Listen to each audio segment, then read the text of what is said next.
കൊൽക്കത്ത ആർജിക്കർ ആശുപത്രിയിലെ ഡോക്ടറുടെ കൊലപാതകവുമായി ബന്ധപ്പെട്ടുള്ള കേസിൽ വിധി സംബന്ധിച്ച ഉടൻ തീരുമാനങ്ങൾ വരികയാണ്. ഇപ്പോൾ കോടതി പറയുന്നത് പ്രതി കുറ്റക്കാരനെന്ന് തെളിഞ്ഞിരിക്കുകയാണ്. വളരെ നിർണായകമായ പ്രസ്താവന വരികയാണ്. കോടതിയുടെ നിരീക്ഷണം ഈ ഒരു കേസിൽ ഉണ്ടാകുന്നുണ്ട്. പ്രതി കുറ്റക്കാരനാണെന്ന് ഇപ്പോൾ കോടതി അറിയിച്ചിരിക്കുന്നു. കേസിൽ വിധി വരികയാണ്. ഉടൻ തന്നെ ആ ഒരു വിധിയുടെ കൂടുതൽ പൂർണ്ണരൂപം പ്രഖ്യാപിക്കും. അതിൽ ഏറെ പ്രധാനപ്പെട്ട ഒരു കാര്യമാണ് ഇപ്പോൾ കോടതി അറിയിച്ചിട്ടുള്ളത്. പ്രതി കുറ്റക്കാരൻ ആർജിക്കർ മെഡിക്കൽ കോളേജ് ആശുപത്രിയിൽ ട്രെയിനി ഡോക്ടറെ ബലാത്സംഗം ചെയ്ത് കൊലപ്പെടുത്തിയ കേസിലാണ് ഇപ്പോൾ ഈ ഒരു വിധി ഉണ്ടാകുന്നത്. പ്രതി കുറ്റക്കാരനെന്ന് അറിയിച്ചിരിക്കുന്നു. വളരെ ഗുരുതരമായ ഒരു കേസിലാണ് ഇപ്പോൾ നിർണായകമായൊരു വിധി വരുന്നത്. മറ്റ് വിധിയുടെ കൂടുതൽ വിശദാംശങ്ങൾ കൂടി ഉടൻ വരും. വളരെയധികം നിർണായകമായൊരു കേസിലാണ് ഇപ്പോൾ വിധി ഉണ്ടാകുന്നത്. ജിഷ്ണു കൃഷ്ണൻ ചേർന്നുണ്ട്. ജിഷ്ണു, എന്തൊക്കെയാണ് ഹൈക്കോടതിയുടെ പ്രധാനപ്പെട്ട വാദങ്ങൾ? കൊൽക്കത്ത സിയാൽദ കോടതി ആർജിക്കാർ ആശുപത്രിയിൽ ഡോക്ടർ പീഡനത്തിനെതിരെ കൊല്ലപ്പെട്ട സംഭവത്തിൽ വിധി പ്രസ്താവം വായിക്കാൻ അതിന്റെ വിധി പ്രഖ്യാപനത്തിലേക്ക് കടക്കുകയാണ്. അതിൽ ഏറ്റവും പ്രധാനപ്പെട്ട കാര്യം കോടതി വ്യക്തമാക്കിയത് നിലവിൽ CBI സമർപ്പിച്ചിട്ടുള്ള കുറ്റപത്രവും വാദത്തിനൊടുവിൽ പ്രതി സഞ്ജയ് റോയ് കുറ്റക്കാരനാണ് എന്ന് കോടതിക്ക് ബോധ്യപ്പെട്ടിരിക്കുകയാണ്. അക്കാര്യമാണ് ഇപ്പോൾ കോടതി വ്യക്തമാക്കിയിട്ടുള്ളത്. അതിന്റെ ശിക്ഷാ നടപടികൾ ഒപ്പം ബാക്കി കോടതിയുടെ നിരീക്ഷണങ്ങൾ അടുത്ത ഘട്ടത്തിൽ അല്ലെങ്കിൽ അടുത്ത നിമിഷങ്ങളിൽ കോടതിയുടെ ഭാഗത്തു നിന്നുണ്ടാകുമെന്നാണ് മനസ്സിലാക്കുന്നത്. ഇപ്പോൾ ഏറ്റവും ഒടുവിൽ ലഭ്യമാകുന്ന വിവരപ്രകാരം നിലവിൽ കോടതിയിൽ സിയാൽദ കോടതിയിൽ വിചാരണ കോടതിയിൽ ഈ കോടതിയുടെ വിധി പ്രഖ്യാപനത്തിൽ ആദ്യത്തിൽ തന്നെ ആർജിക്കാർ കേസിൽ പ്രതി സഞ്ജയ് റോയ് കുറ്റക്കാരനാണ് എന്ന് കോടതി കണ്ടെത്തിയിരിക്കുകയാണ്. അതായത് പ്രോസിക്യൂഷന് സഞ്ജയ് റോയ് കുറ്റക്കാരനാണ് എന്ന് തെളിയിക്കാൻ സാധിച്ചു എന്നുള്ളതാണ് ഇപ്പോൾ കോടതി നടപടിയിൽ നിന്ന്. പ്രതിക്ക് പരമാവധി ശിക്ഷ, വധശിക്ഷ തന്നെ നൽകണമെന്ന വാദമാണ് അന്വേഷണ ഏജൻസി CBI കോടതിക്ക് മുൻപിലേക്ക് വാദത്തിനിടെ വെച്ചിട്ടുള്ള ഏറ്റവും പ്രധാനപ്പെട്ട കാര്യം. അതുകൊണ്ട് മറ്റെന്തെല്ലാം നിരീക്ഷണങ്ങൾ കോടതിയുടെ ഭാഗത്തു നിന്നുണ്ടായിട്ടുണ്ടോ, ഒപ്പം കുറ്റക്കാരനാണെന്ന് കണ്ടെത്തിയിട്ടുള്ള പ്രതി സഞ്ജയ് റോയ്ക്ക് ഏതു തരത്തിലുള്ള ശിക്ഷയായിരിക്കും വിചാരണ കോടതിയുടെ ഭാഗത്തു നിന്നുണ്ടാവുക എന്ന കാര്യങ്ങൾ അറിയാനിരിക്കുന്നുണ്ട്. അത് സംബന്ധിച്ചുള്ള നടപടികളിലേക്ക് കോടതി കടക്കും. അതല്ലെങ്കിൽ ഇന്ന് ശിക്ഷ വിധിക്കുന്നതിനായി കേസ് മാറ്റിവെക്കാനുള്ള സാധ്യതയും നമുക്ക് കാണാൻ സാധിക്കും. അത്തരത്തിൽ കോടതിയുടെ ഭാഗത്തുനിന്ന് നടപടി ഉണ്ടാകാനുള്ള സാധ്യതയുണ്ട്. ഏതായാലും വിധി പ്രസ്താവത്തിന്റെ ആദ്യഘട്ടത്തിൽ പ്രതി സഞ്ജയ് റോയ് കുറ്റക്കാരനാണ് എന്ന് വിചാരണ കോടതി കണ്ടെത്തിയിരിക്കുകയാണ്. ഈ സമർപ്പിച്ച കുറ്റപത്ര പ്രകാരം നിലവിൽ ആർജിക്കാർ ആശുപത്രിയിലെ കൊലപാതകവുമായി ബന്ധപ്പെട്ട് CBI സമർപ്പിച്ചിട്ടുള്ള കുറ്റപത്ര പ്രകാരം സഞ്ജയ് റോയ്ക്ക് പരമാവധി ശിക്ഷ ലഭ്യമാക്കണം എന്ന വാദം CBIയുടെ മുൻപോട്ട് വെച്ചിട്ടുണ്ട്. അപ്പം വിവിധ കേസുകൾ, വിവിധ വകുപ്പുകൾ പരിശോധിക്കുമ്പോൾ 10 വർഷത്തിൽ കുറയാത്ത തടവ് ശിക്ഷ ലഭിക്കാനുള്ള സാധ്യതയുമുണ്ട്. അതിൽ കോടതിയുടെ ഭാഗത്തുനിന്ന് എന്ത് തീരുമാനം ഉണ്ടാകും, കോടതി എന്ത് ശിക്ഷ വിധിക്കും, അതല്ലെങ്കിൽ ശിക്ഷാവിധി പ്രസ്താവിക്കുന്നതിന് കേസ് വീണ്ടും മാറ്റിവെക്കുമോ എന്നുള്ളതാണ് നോക്കി കാണേണ്ടത്. ഏതായാലും സിയാൽദ കോടതി ആർജിക്കാർ ആശുപത്രിയിൽ, കൊൽക്കത്ത ആർജിക്കാർ ആശുപത്രിയിൽ ജൂനിയർ ഡോക്ടർ ക്രൂരമായ പീഡനത്തിനെതിരെ കൊല്ലപ്പെട്ട സംഭവത്തിൽ പ്രതി സഞ്ജയ് റോയ് കുറ്റക്കാരനാണ് എന്ന് കോടതിക്ക് ബോധ്യപ്പെട്ടിരിക്കുകയാണ്. അന്വേഷണ ഏജൻസികൾ അതിവേഗത്തിൽ കുറ്റപത്രം കോടതിക്ക് മുൻപാകെ സമർപ്പിച്ചിരുന്നു. ഏകദേശം 57 ദിവസം എടുത്തുകൊണ്ടാണ് CBI ഈ കേസിന്റെ കുറ്റപത്രം സമർപ്പിച്ചത്. ആദ്യഘട്ടത്തിൽ അന്വേഷണം നടത്തിയിട്ടുള്ള ബംഗാൾ പോലീസ്, സംസ്ഥാന പോലീസും മമതാ സർക്കാരും ആർജിക്കാർ മെഡിക്കൽ കോളേജ് അധികൃതരും വലിയ വീഴ്ച ഈ കേസിൽ കാണിച്ചു എന്ന ആരോപണം കൊല്ലപ്പെട്ട ഡോക്ടറുടെ സഹപ്രവർത്തകരും കുടുംബവും ആരോപിക്കുന്നു. യാതൊരു തരത്തിലും ഇത്തരത്തിലൊരു അതിക്രൂരമായ സംഭവം ഉണ്ടായതിനു ശേഷം സ്വീകരിക്കേണ്ട നിയമ നടപടികൾ യാതൊന്നും പോലീസും മെഡിക്കൽ കോളേജ് അധികൃതരും പാലിച്ചിട്ടില്ല എന്നും കൊല്ലപ്പെട്ട ഡോക്ടർ മൃതദേഹം നടപടികൾ പൂർത്തിയാക്കി അതിവേഗം സംസ്കരിക്കാനാണ് അധികൃതർ ശ്രമിച്ചത് എന്ന കാര്യം കൂടി കുടുംബം നേരത്തെ ഒരു ആരോപണമായി മുന്നോട്ട് വെച്ചിരുന്നു. അതിനെതിരെ വലിയ പ്രതിഷേധം കൊൽക്കത്തയിലും രാജ്യത്തുടനീളം നടന്നിരുന്നു. ഇരയ്ക്ക് നീതി ഉറപ്പാക്കുന്നതും ഒപ്പം മമതാ സർക്കാരിന്റെ ഭാഗത്തുനിന്ന് വന്നിട്ടുള്ള വീഴ്ചകളും ചൂണ്ടിക്കാട്ടിക്കൊണ്ട് ശക്തമായ പ്രതിഷേധ പരിപാടികൾ കൊൽക്കത്തയിലും ബംഗാളിന്റെ വിവിധയിടങ്ങളിലും ഒപ്പം രാജ്യത്തിന്റെ വിവിധ ഭാഗങ്ങളിലും നടന്നിരുന്നു. അതിന് പിറകെയാണ് CBI കേസ് അന്വേഷണം ഏറ്റെടുത്തത്. അന്വേഷണത്തിൽ സഞ്ജയ് റോയ് തന്നെയാണ് ഈ ആശുപത്രിയിലെ താൽക്കാലിക ജീവനക്കാരൻ, വളണ്ടിയർ എന്നുള്ള രീതിയിൽ പ്രവർത്തനം നടത്തി വരികയായിരുന്നു. സഞ്ജയ് റോയ് തന്നെയാണ് ജൂനിയർ ഡോക്ടറെ ക്രൂരമായി പീഡിപ്പിച്ച് കൊലപ്പെടുത്തിയത് കണ്ടെത്തലാണ് CBI നടത്തിയിട്ടുള്ളത്. ഒപ്പം CBIയുടെ അന്വേഷണത്തിൽ ആർജിക്കാർ ആശുപത്രിയുമായി ബന്ധപ്പെട്ടിട്ടുള്ള മറ്റ് ചില അനധികൃത ഇടപെടലുകൾ, അനധികൃത നടപടികൾ, ലംഘനങ്ങൾ, ഗുരുതരമായ വീഴ്ചകൾ കൂടി പുറത്തു വന്നിരുന്നു. അതുമായി ബന്ധപ്പെട്ട് മുൻ പ്രിൻസിപ്പൽ ഉൾപ്പെടെയുള്ള ആശുപത്രി അധികൃതർ ഇപ്പോൾ മറ്റ് കേസുകളിൽ നിയമ നടപടി നേരിടുന്നുണ്ട്. നിലവിൽ ആർജിക്കാർ ആശുപത്രിയിൽ ജൂനിയർ ഡോക്ടർ പീഡനത്തിനിരയായി കൊല്ലപ്പെട്ട സംഭവത്തിൽ ഒരു മാത്രമാണ് കുറ്റപത്രത്തിലുള്ളത്. സഞ്ജയ് റോയ് എന്ന ആശുപത്രിയിലെ താൽക്കാലിക ജീവനക്കാരനാണ് ഇത്തരത്തിൽ ജൂനിയർ ഡോക്ടറെ അതിക്രൂരമായി കൊലപ്പെടുത്തിയത് എന്നുള്ളതാണ് CBI വ്യക്തമാക്കിയത്. അതിന് പിറകെ കോടതിയിൽ അതിവേഗത്തിൽ കുറ്റപത്രം സമർപ്പിച്ചു. ഇന്നിപ്പോൾ കൊൽക്കത്തയിൽ വിചാരണ കോടതി, സിയാൽദ കോടതി സഞ്ജയ് റോയ് കുറ്റക്കാരനാണ് എന്ന് കോടതിക്ക് ബോധ്യപ്പെട്ടിരിക്കുകയാണ്. വിധി പ്രസ്താവത്തിന്റെ ആദ്യഘട്ടത്തിൽ സഞ്ജയ് റോയ്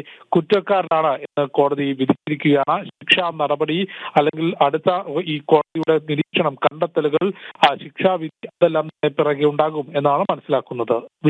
ജിഷ്ണു സൂചിപ്പിച്ചതുപോലെ ഒരുപക്ഷെ രാജ്യം തന്നെ ഏറെ ചർച്ച ചെയ്ത അല്ലെങ്കിൽ രാജ്യത്തെ ഏറെ ഞെട്ടലുളവാക്കിയ ഒരു കേസ് തന്നെയാണ് ഇത്. പ്രത്യേകിച്ചും ഈ ഒരു കൊലപാതകം എന്ന് പറയുന്നത് ക്രൂരമായ ബലാത്സംഗത്തിലൂടെയുള്ള ഒരു കൊലപാതകമാണ് സംഭവിച്ചത്. അതിലാണ് ഇപ്പോൾ കേസിലെ സുപ്രധാന വിധി ഉണ്ടാകുന്നത്. പ്രതി കുറ്റക്കാരനെന്ന് കോടതി അറിയിച്ചിരിക്കുന്നു. ഒരുപക്ഷെ ഈ ഒരു ഘട്ടത്തിൽ ഏറെ പ്രധാനപ്പെട്ടത് CBI മുന്നോട്ട് വെച്ച തെളിവുകളാണ്. ആ ഒരു തെളിവുകൾ കൃത്യമായി പ്രതിക്കെതിരെ ഹാജരാക്കിയ തെളിവുകൾ തന്നെയല്ലേ ശരിക്കും പറഞ്ഞാൽ നിർണായകമായത്? തീർച്ചയായും വളരെ വേഗത്തിൽ തന്നെയാണ് CBIയുടെ ഭാഗത്ത് നിന്ന് ഈ കേസിൽ അന്വേഷണവും ഒപ്പം കുറ്റപത്രം സമർപ്പിക്കുന്ന നടപടിയും ഉണ്ടായിട്ടുള്ളത്. അത്തരത്തിൽ കുറ്റപത്രം സമർപ്പിച്ചുകൊണ്ട് അന്വേഷണ ഏജൻസി കോടതിയിൽ വ്യക്തമാക്കിയിട്ടുള്ളത് പ്രതിക്ക് പരമാവധി ശിക്ഷ നൽകണം എന്ന വാദം അന്വേഷണ ഏജൻസികൾ കോടതിക്ക് മുന്നിലേക്ക് വെച്ചിരുന്നു. വളരെ വേഗത്തിൽ ഈ കേസിൽ വാദം പൂർത്തിയാക്കാനും സാധിച്ചിട്ടുണ്ട്. പ്രതിക്കെതിരെ ഭാരതീയ ന്യായ സംഹിത സെക്ഷൻ 64, 66, 103(1) തുടങ്ങിയിട്ടുള്ള വകുപ്പുകൾ, ഗുരുതരമായ വകുപ്പുകൾ ചുമത്തിക്കൊണ്ടാണ് ഈ കുറ്റപത്രം സമർപ്പിച്ചിട്ടുള്ളത്. കുറ്റപത്രത്തിൽ പറയുന്നത് ആർജിക്കാർ മെഡിക്കൽ കോളേജ് ആശുപത്രിയിലെ സെമിനാർ റൂമിൽ വെച്ച് അവിടെ വിശ്രമിക്കുകയായിരുന്ന വനിതാ ഡോക്ടറെയാണ് ഈ സഞ്ജയ് റോയ് എന്ന പ്രതി ആക്രമിച്ച് കീഴടക്കുകയും അതിക്രൂരമായി പീഡിപ്പിച്ച് കൊലപ്പെടുത്തുകയും ചെയ്തു എന്നുള്ളതാണ് കുറ്റപത്രത്തിൽ അന്വേഷണ ഏജൻസികൾ വ്യക്തമാക്കിയിട്ടുള്ളത്. ഈ കൊല്ലപ്പെട്ട ഡോക്ടറുടെ മൃതദേഹം കണ്ടെത്തിയതും ആർജിക്കാർ ആശുപത്രിയിലെ സെമിനാർ ഹാളിൽ വെച്ചായിരുന്നു. ആ സെമിനാർ ഹാളിലായിരുന്നു കൊല്ലപ്പെട്ട നിലയിൽ അതിക്രൂരമായി പീഡിപ്പിച്ച രീതിയിൽ ഈ ഡോക്ടറുടെ മൃതദേഹം കണ്ടെത്തിയത്. വലിയ രീതിയിലുള്ള പ്രതിഷേധം അരങ്ങേറിയ ഒരു സംഭവം കൂടിയായിരുന്നു. രാജ്യത്തെ നടുക്കിയ സംഭവം. ഒപ്പം ഈ കൊലപാതകം നടന്നതിന് ശേഷം അധികൃതരുടെ ഭാഗത്ത് വന്നിട്ടുള്ള വീഴ്ചയിന്മേൽ അതിശക്തമായിട്ടുള്ള പ്രതിഷേധ പരിപാടികൾ, പ്രതിഷേധം അണപൊട്ടിയ സംഭവം കൂടിയായിരുന്നു ആർജിക്കാർ ആശുപത്രിയിലെ ജൂനിയർ ഡോക്ടറുടെ പീഡനവും ഒപ്പം കൊലപാതകവും. കൊൽക്കത്തയിൽ ദിവസങ്ങളോളം ആർജിക്കാർ ആശുപത്രിയിലെ ഡോക്ടർമാർ പണിമുടക്കി സമരം ചെയ്തു. ഈ പ്രതിഷേധക്കാരെല്ലാം തന്നെ വ്യക്തമാക്കി. ഒപ്പം IMAയുടെ നേതൃത്വത്തിൽ കൊൽക്കത്ത കേന്ദ്രീകരിച്ച് ആക്ഷൻ കമ്മിറ്റി രൂപീകരിച്ചിരുന്നു. അത്തരത്തിൽ പ്രതിഷേധക്കാർ കേസിൽ ചൂണ്ടിക്കാട്ടിയത് ഒരു വലിയ ശിക്ഷാ വീഴ്ച ഈ കേസിൽ നടന്നു. പക്ഷേ അത്തരത്തിലൊരു സംഭവം ശേഷവും, ഒരു കൊലപാതകം നടന്നതിന് ശേഷം പോലീസും ഒപ്പം മെഡിക്കൽ കോളേജ് അധികൃതരും സർക്കാർ സ്വീകരിക്കേണ്ട സ്വാഭാവികമായിട്ടുള്ള നിയമ നടപടികളുണ്ട്. അത്തരം നിയമ നടപടികളിൽ ഗുരുതരമായ വീഴ്ച പോലീസിന്റെ ഭാഗത്തുനിന്നുണ്ടായി, സർക്കാരിന്റെ ഭാഗത്തുനിന്നുണ്ടായി, മെഡിക്കൽ കോളേജ് അധികൃതരുടെ ഭാഗത്തുനിന്നുണ്ടായി എന്ന ആരോപണമായിരുന്നു മുൻപോട്ട് വെച്ചത്. അതിന് ശക്തമായ പ്രതിഷേധം നടന്നിരുന്നു. പിന്നീടാണ് കേന്ദ്ര ഏജൻസികൾ വിഷയം ഏറ്റെടുക്കുന്നതും ഇത്തരത്തിൽ അതിവേഗത്തിൽ കുറ്റപത്രം സമർപ്പിക്കുന്നത്. ഇപ്പോഴേതായാലും സിയാൽദ കോടതി അന്വേഷണ ഏജൻസികളുടെ കണ്ടെത്തൽ ശരിവെക്കുകയാണ്. പ്രോസിക്യൂഷന് പ്രതി കുറ്റക്കാരനാണ് എന്ന് തെളിയിക്കാൻ കോടതിക്ക് ബോധ്യപ്പെടുത്താൻ സാധിച്ചു എന്നുള്ളതാണ് മനസ്സിലാക്കുന്നത്. കോടതിയുടെ മറ്റു നിരീക്ഷണങ്ങളും ശിക്ഷാവിധി എന്തായിരിക്കും എന്നുള്ളതും പുറത്തു വരാനുണ്ട്. ജിഷ്ണു സൂചിപ്പിച്ചതുപോലെ നിർണായകമായൊരു കേസിലാണ് ഇപ്പോൾ കോടതിയുടെ കൃത്യമായൊരു നിരീക്ഷണം ഉണ്ടാവുന്നുണ്ടത്. പ്രത്യേകിച്ചും ഒരുപക്ഷെ രാജ്യത്തെ ആകെ ഞെട്ടിച്ച ഈ ഒരു കേസ് കൊൽക്കത്തയിലെ ആർജിക്കർ ആശുപത്രിയിലെ ട്രെയിനി ഡോക്ടറെ ബലാത്സംഗം ചെയ്ത് കൊലപ്പെടുത്തിയ കേസിലാണ് പ്രതി കുറ്റക്കാരനെന്ന് ഇപ്പോൾ കോടതി വിധിച്ചിട്ടുള്ളത്. കോടതിയുടെ നിരീക്ഷണം ഇപ്പോൾ പുറത്തു വന്നിരിക്കുകയാണ്. ഒരുപക്ഷെ ഈ കേസുമായി ബന്ധപ്പെട്ടുള്ള വിധി തിങ്കളാഴ്ച എന്നറിയാൻ സാധിക്കുന്നുണ്ട്. കേസിലെ ശിക്ഷാവിധി പ്രഖ്യാപിക്കുന്നത് തിങ്കളാഴ്ചയാണ്. എന്തു തന്നെയായാലും നിലവിൽ ഈ ഒരു കേസിലെ പ്രതി സഞ്ജയ് റായ് കുറ്റക്കാരനെന്ന് കോടതി അറിയിച്ചിരിക്കുന്നു. സഞ്ജയ് റായ്ക്കെതിരെയുള്ള കുറ്റം തെളിഞ്ഞു. മറ്റ് തെളിവുകളൊക്കെ തന്നെയും കൃത്യമായി ആ കുറ്റത്തെ തെളിയിക്കുന്നതാണ്. CBI കുറ്റപത്രത്തിന് പിന്നാലെയാണ് ഇപ്പോൾ കോടതി കൃത്യമായൊരു വിധി മുന്നോട്ട് വയ്ക്കുന്നത്. ഇതിലെ കേസിലെ ശിക്ഷാവിധി തിങ്കളാഴ്ച എന്നാണ് അറിയാൻ സാധിക്കുന്നത്. കഴിഞ്ഞ ഓഗസ്റ്റ് 9-നാണ് ഈ ഒരു കേസിന് ആസ്പദമായ ഒരു സംഭവം ഉണ്ടാകുന്നത്. ആർജിക്കർ ആശുപത്രിയിലെ ട്രെയിനി ഡോക്ടറെ ബലാത്സംഗം ചെയ്ത് കൊലപ്പെടുത്തിയെന്നാണ് കേസ്. ഒപ്പം എടുത്തു പറയേണ്ടത് ഈ ഒരു കേസിൻ്റെ ആദ്യഘട്ടത്തിൽ പോലീസിനും സർക്കാരിനും ഗുരുതരമായൊരു വീഴ്ച ഉണ്ടാകുന്നു എന്നുള്ള കാര്യമാണ്. ജിഷ്ണു ഒരിക്കൽ കൂടി ചേർന്നുണ്ട്. ജിഷ്ണു നേരത്തെ സൂചിപ്പിച്ചതുപോലെ ഈ ഒരു കേസുമായി എടുത്തു പറയേണ്ട ഒരു കാര്യം അതുതന്നെയാണ്. ആദ്യഘട്ടത്തിലുണ്ടായ പോലീസിനുണ്ടായ വീഴ്ച, മമതാ സർക്കാരിൻ്റെ ഈ ഒരു അന്വേഷണത്തിലുള്ള അലംഭാവം ഒക്കെ തന്നെയും എടുത്തു പറയേണ്ടതാണ്. ഒരുപക്ഷെ ആ ഒരു കാര്യങ്ങളിൽ കൂടി കോടതിയുടെ ഭാഗത്തു നിന്നൊരു നിരീക്ഷണം ഈ ഒരു ഘട്ടത്തിൽ ഉണ്ടാകുന്നുണ്ടോ? നിരീക്ഷണങ്ങൾ കോടതി നിലവിൽ നടത്തിയിട്ടില്ല. പക്ഷേ നേരത്തെ സൂചിപ്പിച്ചതുപോലെ വലിയ രീതിയിലുള്ള ആരോപണം ഈ വിഷയവുമായി ബന്ധപ്പെട്ട് ഈ ആർജിക്കർ ആശുപത്രിയിലെ ഡോക്ടർമാരും കൊല്ലപ്പെട്ട ഡോക്ടറുടെ കുടുംബവും മുൻപോട്ട് വെച്ചിരുന്നു. സ്വാഭാവികമായി ഇത്തരത്തിലൊരു അതീവ ഗുരുതരമായ സംഭവം ഉണ്ടാകുമ്പോൾ സ്വീകരിക്കേണ്ട സ്വാഭാവിക നിയമ നടപടികളുണ്ട്. അത് പോലീസും അധികൃതരും ആശുപത്രി അധികൃതരും സർക്കാർ സംവിധാനങ്ങളുമാണ് സ്വീകരിക്കേണ്ടത്. അതിൽ വലിയ വീഴ്ച വരുത്തിയെന്ന ആരോപണം നേരത്തെ കുടുംബവും ഒപ്പം ആർജിക്കർ ആശുപത്രിയിൽ സഹപ്രവർത്തകരും മുൻപോട്ട് വെച്ചിരുന്നു. അതിൽ കോടതിയുടെ ഭാഗത്ത് അത്തരം നിരീക്ഷണങ്ങളൊന്നും നിലവിൽ നടത്തിയിട്ടില്ല. പക്ഷേ പ്രോസിക്യൂഷന് ഈ കേസിൽ രാജ്യത്തെ നക്കിയ ആർജിക്കർ ആശുപത്രിയിലെ കൊലപാതക കേസിൽ പ്രതി സഞ്ജയ് റോയ് കുറ്റക്കാരനാണ് എന്ന് കോടതിയെ, രാജ്യത്തെ നിയമവ്യവസ്ഥയെ ബോധ്യപ്പെടുത്താൻ പ്രോസിക്യൂഷനും അന്വേഷണ ഏജൻസിക്കും സാധിച്ചിട്ടുള്ളത് തന്നെയാണ് ഏറ്റവും പ്രധാനപ്പെട്ട കാര്യം. ആർജിക്കർ ബലാത്സംഗ കൊലപാതക കേസിൽ പ്രതി സഞ്ജയ് റോയ് കുറ്റക്കാരനാണ് എന്ന് കൊൽക്കത്തയിൽ അഡീഷണൽ ജില്ലാ ജഡ്ജ് സിയൽദ കോടതിയിൽ അഡീഷണൽ ജില്ലാ ജഡ്ജാണ് ഇപ്പോൾ വിധി പ്രസ്താവത്തിന്റെ ആദ്യഘട്ടം വായിച്ചിട്ടുള്ളത്. കോടതിക്ക് മുൻപിൽ വിചാരണ കോടതിയിൽ വളരെ കൃത്യമായി കേസ് പ്രസന്റ് ചെയ്യുന്നതിനും സഞ്ജയ് റോയ് കുറ്റക്കാരനാണ് എന്ന് കോടതിയെ ബോധ്യപ്പെടുത്തുന്നതിനും സാധിച്ചു. നേരത്തെ ഞാൻ സൂചിപ്പിച്ചതുപോലെ കേസിൽ പ്രതിയായിട്ടുള്ള സഞ്ജയുടെ ശിക്ഷാവിധി തിങ്കളാഴ്ച പ്രഖ്യാപിക്കും എന്നുള്ളതാണ് കോടതി അറിയിച്ചിട്ടുള്ളത്. സ്വാഭാവികമായും അത്തരത്തിൽ തന്നെ പ്രധാനപ്പെട്ട പല കേസുകളുടെയും ശിക്ഷാവിധിയുടെ പ്രഖ്യാപനങ്ങൾ ഉണ്ടാകാറുള്ളത്. വിധിയുടെ ആദ്യഘട്ടം എന്നുള്ള രീതിയിലാണ് സഞ്ജയ് റോയ് കുറ്റക്കാരനാണ് എന്ന് സിയാൽദയിലെ വിചാരണ കോടതി അഡീഷണൽ ജില്ലാ ജഡ്ജ് കോടതി ഇപ്പോൾ വിധിച്ചിട്ടുള്ളത്. അതിന്റെ ശിക്ഷാവിധി എന്ത് ശിക്ഷയായിരിക്കും പ്രതി നൽകുക എന്നത് സംബന്ധിച്ചുള്ള വിധി പ്രഖ്യാപനം തിങ്കളാഴ്ച ഉണ്ടാകും. അന്വേഷണ ഏജൻസികളുടെ ഭാഗത്തുനിന്നും പ്രോസിക്യൂഷന്റെ ഭാഗത്തുനിന്നും പരമാവധി ശിക്ഷയായിട്ടുള്ള വധശിക്ഷ തന്നെ നൽകണം എന്ന ആവശ്യം മുൻപോട്ട് വെച്ചിട്ടുണ്ട്. ഒപ്പം ഇപ്പോൾ വിധി പ്രസ്താവത്തിന്റെ ആദ്യഘട്ടത്തിൽ പ്രതി കുറ്റക്കാരനാണ് എന്ന് കോടതി വ്യക്തമാക്കിയതിനെ തുടർന്ന് പ്രതിയോട് മുൻപോട്ട് വയ്ക്കാൻ ജഡ്ജി ആവശ്യപ്പെട്ടിരുന്നു. എന്നാൽ തന്നെ കള്ളക്കേസിൽ കുടുക്കിയതാണ് എന്ന വാദമാണ്, ഇത്തരത്തിൽ ഒരു സംഭവം ചെയ്തിട്ടില്ല എന്ന വാദമാണ് ഈ കോടതിക്ക് മുൻപാകെ പ്രതിയായിട്ടുള്ള സഞ്ജയ് ഇപ്പോൾ പറഞ്ഞിട്ടുള്ളത്. അതായത് ഇന്ന് കോടതി നടപടികളിൽ 2:30 കൂടിയാണ് ഈ കേസിന്റെ ആദ്യഘട്ട വിധി പ്രസ്താവം സിയാൽദ കോടതി ഉണ്ടായത്. വിധി പ്രഖ്യാപിക്കുമ്പോൾ നിലവിൽ അന്വേഷണ ഏജൻസികളും പ്രോസിക്യൂഷനും വാദിച്ചതിന് സമാനമായി പ്രതി സഞ്ജയ് റോയ് കുറ്റക്കാരനാണ് എന്ന് കോടതി വ്യക്തമാക്കി. അതിനുശേഷം ഞാനൊന്ന് ഇടപെടുകയാണ്. ഇപ്പോൾ centre for south Indian studies പ്രതി സന്ദീപ് കൂടി ചേർന്നുണ്ട്. ശ്രീ സന്ദീപ്, ഒരുപക്ഷെ നമുക്കറിയാം രാജ്യത്തെ ഒന്നാകെ ഞെട്ടിച്ച ഒരു കേസിലാണ് ഇപ്പോൾ ഒരു ശിക്ഷാവിധി അല്ലെങ്കിൽ ഒരു കൃത്യമായൊരു നിരീക്ഷണം കോടതിയുടെ ഭാഗത്തു നിന്ന് ഉണ്ടാകുന്നത്. ശിക്ഷാവിധി തിങ്കളാഴ്ചയാണെങ്കിൽ പോലും കോടതി എന്ന് അറിയിച്ചത് പ്രതി കുറ്റക്കാരനാണ്. പ്രതിക്കെതിരായ കുറ്റം തെളിഞ്ഞിരിക്കുന്നു. ഒരുപക്ഷെ നിർണായകമായൊരു കേസിൽ ഇത്രത്തോളം ഒരു വൈകിയോ എന്നുള്ളൊരു കാര്യമാണ് മറ്റൊരു ചോദ്യം ഉയർന്നത്. നമുക്കറിയാം ആദ്യഘട്ടത്തിൽ പോലീസിനുണ്ടായ ഒരു അലംഭാവം, അതിനെതിരെ ശക്തമായ പ്രതിഷേധം ഉയർന്നിരുന്നു. പിന്നീടാണ് കേസ് CBIക്ക് വിടുന്നത്. CBIയുടെ കുറ്റപത്രത്തിന് പിന്നാലെ ഇപ്പോൾ കോടതി ചൂണ്ടിക്കാട്ടിയിരിക്കുന്നു പ്രതി കുറ്റക്കാരനെന്ന്. എന്താണ് നിരീക്ഷണം താങ്കളുടെ? തീർച്ചയായിട്ടും ഈ വൈകിയ വേളയിലാണെങ്കിലും വന്നിട്ടുള്ള വിധി സ്വാഗതാർഹമാണ്. കാരണം ഇന്ത്യയുടെ ചരിത്രത്തിൽ തന്നെ വളരെ നിർണായകമായിട്ടുള്ള ഒരു വിധിയായിട്ട് മാറുമെന്നാണ് ഞാൻ കരുതുന്നത്. ഇത്തരത്തിലൊരു വളരെ ദാരുണമായിട്ടുള്ള ഒരു കൊലപാതകം നടന്നതിന് ശേഷം അതിൽ വ്യക്തമായിട്ടുള്ള അന്വേഷണം നടത്താതെ പോലീസ് ഒളിച്ചുകളി നടത്തുന്ന സമയത്ത് ജനങ്ങളുടെയും വിദ്യാർത്ഥികളുടെയൊക്കെ ഇടയിൽ നിന്ന് പ്രതിഷേധങ്ങൾ ഉയർന്നു വരികയും അതേപോലെ തന്നെ രാജ്യത്താകമാനമുള്ള മെഡിക്കൽ ഫ്രട്ടേണിറ്റിയുടെയും രാജ്യത്തിന്റെ മുഴുവൻ ജനങ്ങളുടെയും ശ്രദ്ധ ആ വിഷയത്തിലേക്ക് വരികയും രാജ്യത്തൊട്ടാകെ ഉണ്ടായിട്ടുള്ള മാനസികമായിട്ടുള്ള അല്ലെങ്കിൽ ഒരു പിന്നെ അതിനോട് ഉള്ള പ്രതികരണം എന്ന സമയത്ത് ആ പ്രതികരണത്തിന്റെ എല്ലാം ഫലമായിട്ടാണ് വീണ്ടും അവിടെ അന്വേഷണം നടക്കുകയും അന്വേഷണത്തിന്റെ ഫലമായിട്ട് ഇപ്പോൾ പ്രതി കുറ്റക്കാരനാണെന്ന് കണ്ടെത്തുന്ന ഒരു സാഹചര്യത്തിലേക്ക് വന്നിട്ടുള്ളത്. അപ്പൊ ഇതുമായിട്ട് ബന്ധപ്പെട്ടിട്ട് പലതരത്തിലുള്ള മറ്റ് കാര്യങ്ങളും അവിടെ നടന്നിട്ടുണ്ട്. അതിനെക്കുറിച്ചും അന്വേഷണം നടക്കേണ്ടത് ആവശ്യമാണ്.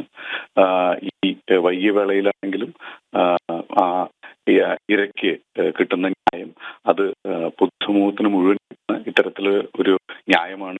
ഇത്തരത്തിലുള്ള ഒരു കുറ്റകൃത്യം ഇനി ആവർത്തിക്കാതിരിക്കാൻ വേണ്ടിയിട്ടുള്ള ഒരു മുന്നറിയിപ്പ് കൂടിയായിട്ട് ഇത് മാറണം. ഇത്തരത്തില് ഹോസ്പിറ്റലുകളിലും അല്ലെങ്കിൽ പ്രധാനപ്പെട്ട ഇത്തരം കേന്ദ്രങ്ങളിൽ നടക്കുന്ന ആക്രമണങ്ങൾ ഒരു കാരണവശാലും നമ്മൾക്ക് ഒരു പൊതുസമൂഹത്തിന് അംഗീകരിക്കാൻ പറ്റുന്ന ഒരു കാര്യമല്ല. അപ്പൊ ആ ഒരു സാഹചര്യത്തിൽ മാതൃകാപരമായിട്ടുള്ള ശിക്ഷ കൊടുത്തുകൊണ്ട് ഇത്തരം കാര്യങ്ങൾ ആവർത്തിക്കാതിരിക്കാനുള്ള ഒരു നടപടി എടുക്കണം എന്നുള്ളതാണ് എന്റെ ആഗ്രഹം. യെസ്, വളരെയധികം നന്ദി സന്ദീപ് പ്രതികരിച്ചതിന്. ഒരിക്കൽ കൂടി ജിഷ്ണു കൃഷ്ണൻ ചേർന്നുണ്ട്. ജിഷ്ണു, ഒരുപക്ഷെ പൊതുസമൂഹത്തിൽ നിന്നുള്ള ഒരു പ്രധാനപ്പെട്ട ഒരു ആവശ്യം എന്ന് പറയുന്നത് എന്തു തന്നെയായാലും ഈ പ്രതിക്കെതിരായ കുറ്റം തെളിഞ്ഞതിനെ സ്വാഗതം ചെയ്യുന്നതിനോടൊപ്പം തന്നെ ഈ ഒരു ഘട്ടത്തിൽ എവിടെയാണ് ഈ അല്ലെങ്കിൽ ആദ്യഘട്ടത്തിലുള്ള അന്വേഷണത്തിലുണ്ടായ അല്ലെങ്കിൽ ആ ഒരു പാളിച്ചകളൊക്കെ തന്നെ അത് സംബന്ധിച്ചുള്ള ഒരു അന്വേഷണം വേണമെന്നുള്ളൊരു ആവശ്യം കൂടി ഉയരുന്നൊരു സാഹചര്യമുണ്ട്. ഇത് സംബന്ധിച്ചൊരു പ്രതികരണം കൂടി ഈ ഒരു ഘട്ടത്തിൽ പുറത്തു വരികയാണ്. അതിലേക്ക് তার কারণ সঞ্জয় রায় হঠাৎ করে একজন মহিলা ডাক্তারকে রেপ করতে যাবে কেন? আমি যদি ধরে উনি সঞ্জয় রায় করেছে, তো হঠাৎ করে একজন মহিলাকে সাডেনলি পিক করে তাকে রেপ করতে যাবেন কেন? যে একজন মেডিকেল প্র্যাকটিশনার, তিনি এমন কিছু জেনে গেছিলেন যেটা মনে হয় জানলে পরে মুখ্যমন্ত্রীর অসুবিধা হবে। ধন্যবাদ। दादा, जिस तरीके की घटनाक्रम हुई, कन्विक्टेड तो कर दिया और भी होना चाहिए। देखिए, इन्वेस्टिगेशन निर्भर करता है कि अवेलेबल प्रूफ के ऊपर। तो प्रूफ जितना मिला उसके ऊपर संजय राय को कन्विक्टेड किया गया।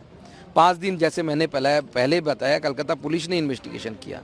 तो इसका मतलब है, आप समझ सकते हैं क्या? लेकिन ये सवाल जो परिवार ने उठाया वो लाजमी सवाल है। और हम भी मानते हैं कि सडनली एक महिला को पकड़ के रेप कर दिया, एक डॉक्टर को, ये तो मुझे भी अटपटा रखता है। और मुझे लगता है कि इस महिला डॉक्टर ने कुछ इन्होंने जान लिया था, और अगर सामने आ जाता तो मुख्यमंत्री जी का कुछ प्रॉब्लम हो जाता, ममता बनर्जी का। इसलिए करवाया जा सकता है। तो आप लोग क्या इसके लिए कुछ आप लोग प्रोटेस्ट करें? कुछ कोर्ट के पास है ऑलरेडी। हम 20 तारीख को पूरे मामले को लेकर, उसके बाद ये जो सलाइन कांड हुआ है बंगाल में, जिसके द्वारा लोगों की मृत्यु घटी है, महिलाओं की मृत्यु घटी है, उसके बच्चे मारे गए हैं, न्यू बॉर्न बेबी, और इसके खिलाफ 20 तारीख को हम शास्त्र भवन के सामने अपना आंदोलन करेंगे। एक अंतिम सवाल, कन्विक्टेड जो किया गया संजय राय, आपको लगता है कि महिला जो डॉक्टर थी उनको न्याय मिला है? ये तो कोर्ट के ऊपर सवाल उठा रहे हैं आप कोर्ट से पूछिए। ഒരിക്കൽ കൂടി ചേർന്നുണ്ട് ജിഷ്ണു. ഒരുപക്ഷെ നമുക്കറിയാം ഈ ഒരു കേസുമായി ബന്ധപ്പെട്ട് ഏറ്റവും ശക്തമായ പ്രതിഷേധമുണ്ടായത് BJPയുടെ ഭാഗത്തു നിന്നാണ്. BJPയുടെ നേതാവാണ് ഇപ്പോൾ ഒരു പ്രതികരണം മുന്നോട്ട് വെച്ചത്. ഒരുപക്ഷെ അദ്ദേഹം സൂചിപ്പിച്ചതുപോലെ ഈ ഒരു കേസിൽ പോലീസിനുണ്ടായ വീഴ്ച അന്വേഷിക്കണം. ഒപ്പം എടുത്തു പറയേണ്ടത് RG കർ ആശുപത്രി കേന്ദ്രീകരിച്ചുള്ള നിരവധി നിയമലംഘനങ്ങൾ പുറത്തു വരുന്നുണ്ട്. അതിലും ശക്തമായൊരു അന്വേഷണം ഉണ്ടാവേണ്ടതാണ്. ആ ഒരു കാര്യങ്ങൾ കൂടിയാണ് ഉണ്ടാകുന്നത്. ഒരുപക്ഷെ പൊതുസമൂഹത്തിൻ്റെ പ്രധാനപ്പെട്ട ഒരു ആവശ്യവും അത് തന്നെയല്ലേ? തീർച്ചയായും ശക്തമായ പ്രതിഷേധ പരിപാടികൾ ഈ RG കർ ആശുപത്രിയിൽ ജൂനിയർ ഡോക്ടറുടെ കൊലപാതകവുമായി ബന്ധപ്പെട്ട വിവിധ തരത്തിൽ നടത്തിയിരുന്നു. അതിൽ ഏറ്റവും പ്രധാനം RG കർ ആശുപത്രിയിൽ ഡോക്ടറുടെ സഹപ്രവർത്തകരും ഒപ്പം സംസ്ഥാനത്ത്, അതായത് പശ്ചിമ ബംഗാളിലെ ഡോക്ടർമാരും രാജ്യത്തെ വിവിധ നടത്തിയിട്ടുള്ള സമരമായിരുന്നു. മറ്റൊന്ന്, പശ്ചിമ ബംഗാളിൽ പ്രതിപക്ഷ പാർട്ടിയായിട്ടുള്ള BJPയുടെ ഭാഗത്തുനിന്ന് അതിശക്തമായിട്ടുള്ള പ്രതിഷേധ പരിപാടികൾ RG കർ സംഭവവുമായി ബന്ധപ്പെട്ട് നടത്തിയിരുന്നു. BJP ആവശ്യപ്പെട്ടത് വിഷയത്തിൽ അതിശക്തമായിട്ടുള്ള അന്വേഷണവും നടപടിയും കുറ്റക്കാർക്കെതിരെ ഉണ്ടാകണം. ഒപ്പം വിഷ്ണു ഇപ്പോൾ ചൂണ്ടിക്കാട്ടിയതുപോലെ ഇത്തരം കുറ്റകൃത്യങ്ങൾക്ക് വേദിയാക്കാൻ ഒരു പ്രധാനപ്പെട്ട കാരണം RG കർ ആശുപത്രിയിൽ അനധികൃതമായ പല രീതിയിലുള്ള നിയമനങ്ങൾ, ചട്ടലംഘനങ്ങൾ നടക്കുന്നു എന്ന ആരോപണവും BJP ചൂണ്ടിക്കാട്ടിയിരുന്നു. അത് CBIയുടെ അന്വേഷണത്തിലും, അതായത് ഈ RG കർ ആശുപത്രിയിലെ കൊലപാതകവുമാണ് CBI അന്വേഷിച്ചതെങ്കിലും ആ അന്വേഷണത്തിനിടയിൽ തന്നെ മുൻ പ്രിൻസിപ്പൽ ഉൾപ്പെടെ ഉൾപ്പെട്ടിട്ടുള്ള വിവിധ തരത്തിലുള്ള ചട്ടലംഘനങ്ങൾ, നിയമലംഘനങ്ങൾ CBI അന്വേഷണത്തിൽ പുറത്തു വന്നിരുന്നു. അതുമായി ബന്ധപ്പെട്ട് ഇതിനോടകം തന്നെ നിയമ നടപടികൾ പുരോഗമിക്കുകയാണ്. RGKR ആശുപത്രിയിൽ വിവിധ തരത്തിലുള്ള നിയമലംഘനങ്ങൾ നടന്നു എന്ന വിവരങ്ങൾ ഇതിനോടകം തന്നെ പുറത്തു വന്നിട്ടുണ്ട്. അത് സംസ്ഥാന സർക്കാരുമായി ബന്ധപ്പെട്ട അറിവോടുകൂടിയാണ്, ഉദ്യോഗസ്ഥരുടെ അറിവോടുകൂടിയും ഒപ്പം പോലീസിനും ഉന്നത ഉദ്യോഗസ്ഥർ ഈ കേസുമായി ബന്ധപ്പെട്ടും അനാവശ്യ ഇടപെടലുകൾ നടത്തി എന്ന ആരോപണവും മുൻപോട്ട് വെച്ചിരുന്നു. അതുകൊണ്ടായിരുന്നു കേന്ദ്ര അന്വേഷണം കൈമാറണമെന്ന് ആവശ്യപ്പെട്ടിട്ടും മമതാ സർക്കാർ ആ കേസ് കേന്ദ്ര ഏജൻസികൾക്ക് കൈമാറാൻ തയ്യാറായിരുന്നില്ല. പിന്നീട് കൊൽക്കത്ത ഹൈക്കോടതി ഇടപെട്ടുകൊണ്ടാണ് ബലാത്സംഗ കേസിന്റെ അന്വേഷണം, ഈ ജൂനിയർ ഡോക്ടറുടെ പീഡനവും കൊലപാതകവുമായി ബന്ധപ്പെട്ട അന്വേഷണം CBIക്ക് കൈമാറിയിട്ടുള്ളത്. അതായത് കോടതി ഇടപെട്ടുകൊണ്ടായിരുന്നു ഈ കേസിന്റെ അന്വേഷണം കേന്ദ്ര ഏജൻസികൾക്ക് കൈമാറിയത്. അതല്ലെങ്കിൽ ഈ വിഷയത്തിൽ അന്വേഷണം അട്ടിമറിക്കുന്നതും മറ്റു രീതിയിലുള്ള ക്രമക്കേടുകൾ അന്വേഷണത്തിൽ നടക്കുന്നതിനും സാധ്യതയുണ്ടാകുമായിരുന്നു എന്ന ആരോപണം BJP മുൻപോട്ട് വെച്ചിരുന്നു. ഏതായാലും അതിശക്തമായ പ്രതിഷേധങ്ങൾ അരങ്ങേറിയിട്ടുള്ള, രാജ്യത്തെ നടുക്കിയ കേസിലാണ് ഇപ്പോൾ കൊൽക്കത്തയിൽ സിയാൽദ കോടതി വിധി പ്രസ്താവത്തിന്റെ ആദ്യഘട്ടം പ്രഖ്യാപിച്ചിട്ടുള്ളത്. അഡീഷണൽ ചീഫ് ജുഡീഷ്യൽ മജിസ്ട്രേറ്റ് കോടതിയിലാണ് കേസുമായി ബന്ധപ്പെട്ട വിചാരണ നടന്നത്. അടച്ചിട്ട കോടതിയിൽ നടന്നിട്ടുള്ള വിചാരണയിൽ ഈ വനിതാ ഡോക്ടറുടെ പിതാവ്, കുടുംബം, ഒപ്പം ആശുപത്രിയിലെ സഹപ്രവർത്തകർ ഉൾപ്പെടെ ഏകദേശം 50ഓളം സാക്ഷികളെ വിസ്തരിച്ചിട്ടുണ്ട്. ഈ കേസിൽ ഏറ്റവും നിർണായകമായത് മൃതദേഹത്തിന് അരികെ നിന്ന് ആ സെമിനാർ ഹാളിൽ നിന്ന് മൃതദേഹം കണ്ടെത്തിയ സെമിനാർ ഹാളിൽ നിന്ന് ലഭിച്ച ബ്ലൂടൂത്ത് ഡിവൈസ് ആയിരുന്നു.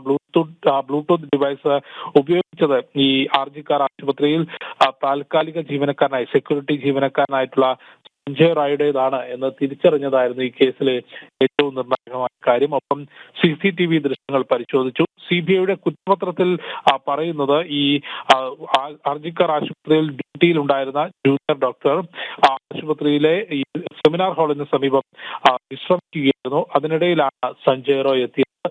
ആക്രമിച്ച് കീഴടക്കുകയും പീഡിപ്പിച്ച് കൊലപ്പെടുത്തി എന്നുള്ളതാണ് കുറ്റപത്രത്തിൽ ചൂണ്ടിക്കാട്ടിയത്. ഒപ്പം അന്വേഷണം അവസാനിപ്പിച്ചിട്ടില്ല എന്ന കാര്യം കൂടി കുറ്റപത്രത്തിൽ ചൂണ്ടിക്കാട്ടിയിട്ടുണ്ട്. മറ്റ് തെളിവുകൾ കണ്ടെത്തുന്നതിനുള്ള അന്വേഷണങ്ങൾ നടക്കുന്നുണ്ട് എന്ന കാര്യം കൂടിയാണ് കുറ്റപത്രത്തിൽ ചൂണ്ടിക്കാട്ടിയത്. ഏതായാലും അന്വേഷണ ഏജൻസിയുടെ കണ്ടെത്തലും പ്രോസിക്യൂഷന്റെ വാദവും കണക്കിലെടുത്തുകൊണ്ടാണ് RGKR മെഡിക്കൽ കോളേജിലെ പീഡന കൊലപാതക കേസിൽ പ്രതി സഞ്ജയ് കുറ്റക്കാരനാണ് എന്ന് സിയാൽദ കോടതി കണ്ടെത്തിയിട്ടുള്ളത്. ശിക്ഷ തിങ്കളാഴ്ച വിധിക്കും. വിഷ്ണു. ശരി, ജിഷ്ണുവാണ് വിശദമായ റിപ്പോർട്ടുകൾ നൽകിയത്.